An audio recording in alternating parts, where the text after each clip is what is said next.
Well, good morning, everyone. My name is Barry Coleman with the Northern Canola Growers Association in Bismarck. The Northern Canola Growers Association wants to thank all of the researchers who took the time today to provide their presentations on a lot of the things that are, very important to the canola industry.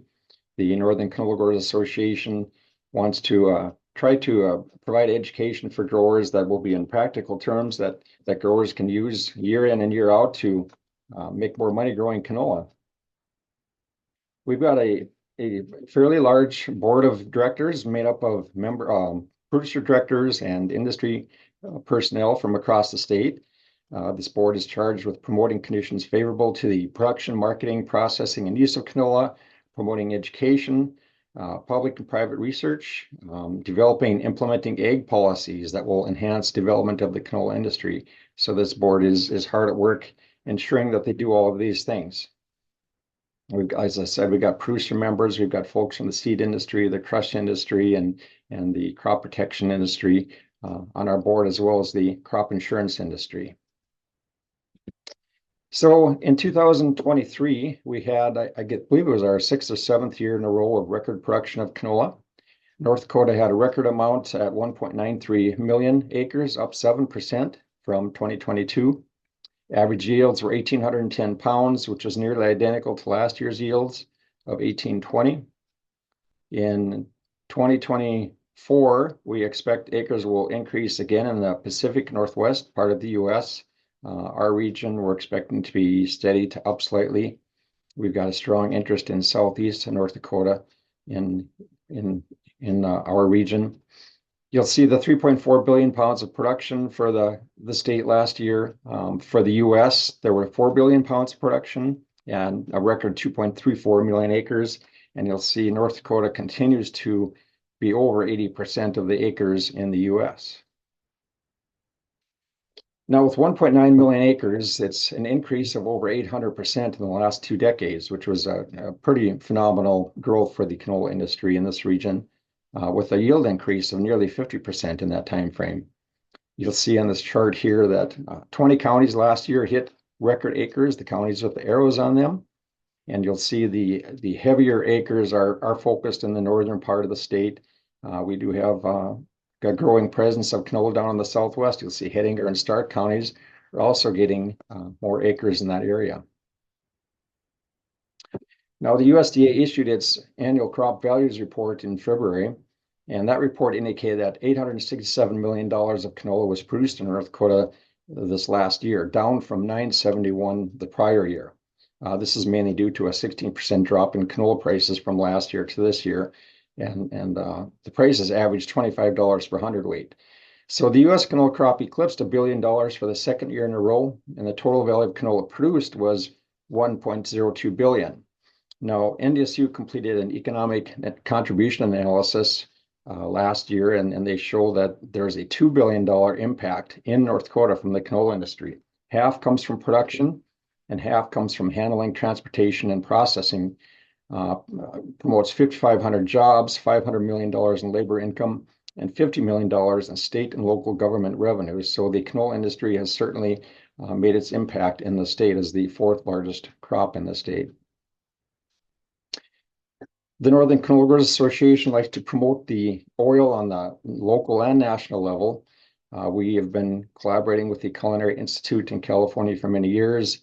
One professional event shown here had over 900 attendees, and these are attendees that represent the large uses of canola oil in the U.S. You've got restaurants, large companies, college campuses, that type of thing. And the goal is to maintain the positive reputation of canola oil and influence the influencers who will take their health messages to the consumers.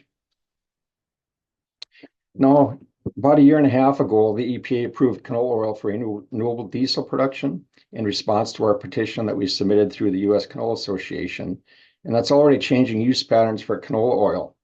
We see a lot of canola oil being imported from Canada, and a lot of canola oil has been used now in the biofuels industry.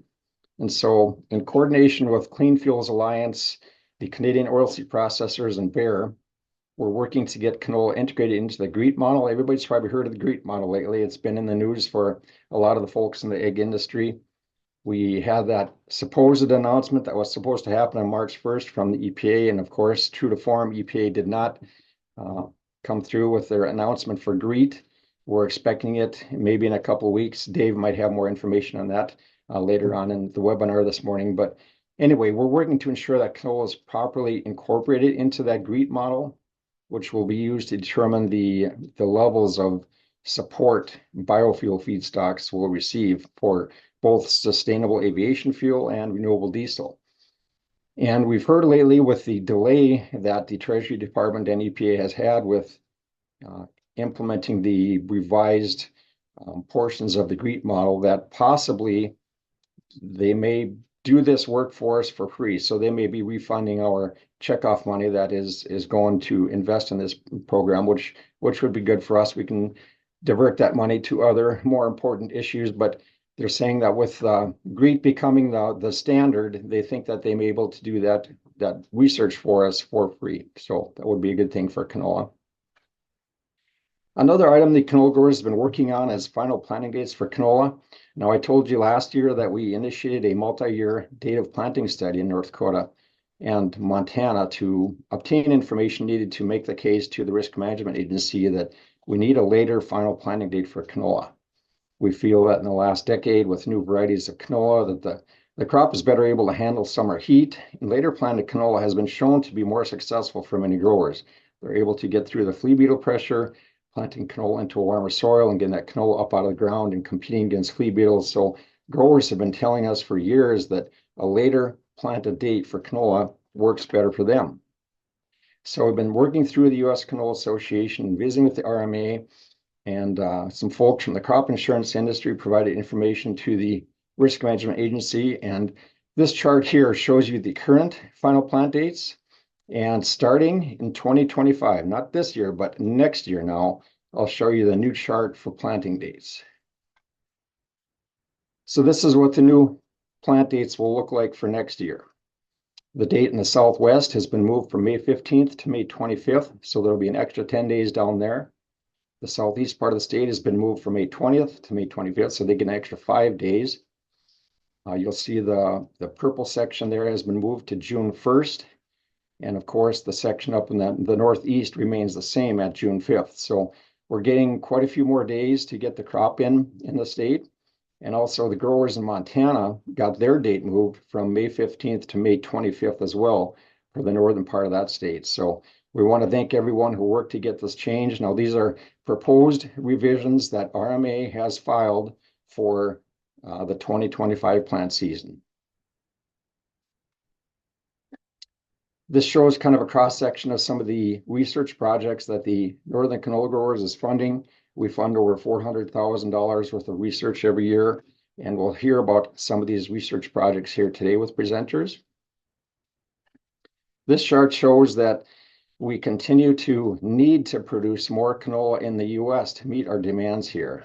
We are the largest market for Canada's canola oil and canola meal, and we certainly are working to get more production in the U.S.